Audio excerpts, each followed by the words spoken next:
Those in favor say aye. Those opposed say no. In the opinion of the chair, the ayes have it. This is the moment President Donald Trump was impeached for a second time. The American House of Representatives charging him with incitement of insurrection.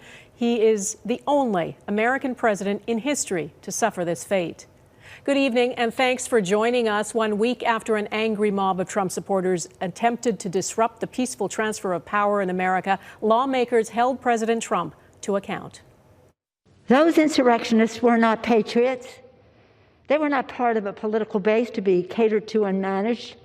They were domestic terrorists, and justice must prevail. But they did not appear out of a vacuum.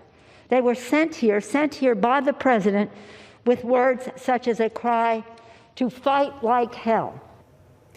All Democrats in the House voted to impeach, and this time they were joined by 10 Republicans who for the first time turned their backs on Trump. I'm afraid patriots of this country have died in vain. I'm afraid my children won't grow up in a free country. I'm afraid injustice will prevail. But truth sets us free from fear. My vote to impeach our sitting president is not a fear-based decision. I am not choosing a side, I'm choosing truth. It's the only way to defeat fear. This vote to impeach is similar to a criminal charge. The next step is a trial in the Senate. If convicted there, President Trump would never be able to hold public office again. It looks likely that won't happen until after his term ends in 1 week. Our Jackson Proskow is watching history unfold tonight. Jackson. Well, Donna, no matter how this ends for Donald Trump in the Senate, he will not be able to erase the stain of a double impeachment from his record. And this second history-making impeachment comes as his entire political empire is crashing down. In a scene reminiscent of the American Civil War, armed soldiers are posted inside the U.S. Capitol to defend against a domestic threat. The ayes are 232. The nays are 197. While members of Congress carried out an unprecedented second impeachment of a sitting president. Donald Trump is a living, breathing, impeachable offense. He must not remain in power 1 moment longer. Not 1 moment longer. The danger is too great.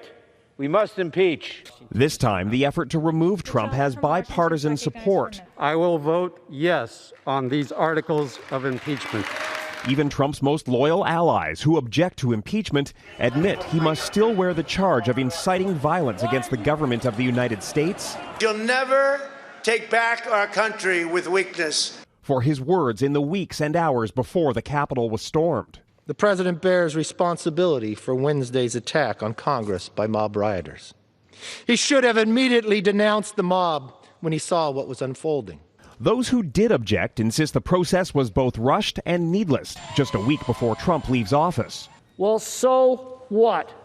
That's called politics. If we impeached every politician who gave a fiery speech to a crowd of partisans, this Capitol would be deserted. Democrats believe Trump poses a danger given the ongoing threat of domestic extremism by his supporters. Threats that could disrupt the inauguration of Joe Biden. And we know that the President of the United States incited this insurrection, this armed rebellion against our common country. With the House voting to impeach, Trump's fate rests with the Senate, where the highest-ranking Republican, Mitch McConnell, has said he has not made a final decision on whether to remove Trump from office. The matter may not be taken up until after Biden's inauguration, solely to keep Trump from running again. Tonight, Trump finds himself increasingly alone and isolated in his final days in the White House. Corporate donors are fleeing, business opportunities for the Trump organization are drying up, and that threat to bring it to the Senate could also bring an abrupt end to Trump's future political plans, Donna, because the big picture plan here is to keep Trump from running again in 2024 and hanging over the Republican Party after he's gone. And Jackson, President Trump has said impeaching him will lead to more anger. Joe Biden and his team were briefed today by the FBI and Secret Service about the threat picture for the inauguration on Wednesday. Give us a sense of the security level. This is really alarming stuff. The 20,000 members of the National Guard who are being brought into Washington, D.C. are being told to prepare for things like improvised explosive devices in the crowd and in and around the city after those 2 bombs were found 1 week ago during the riot on Capitol Hill. We're also told they're being told to prepare for things like mass casualty events, which is why the Biden-Harris administration is stressing the need to get a better picture of the security challenges they're going to inherit on day one, because, Donna, it's clear the threat of domestic extremism will not simply vanish with Biden's inauguration. It will not. Jackson Proskow in Washington tonight. Thanks.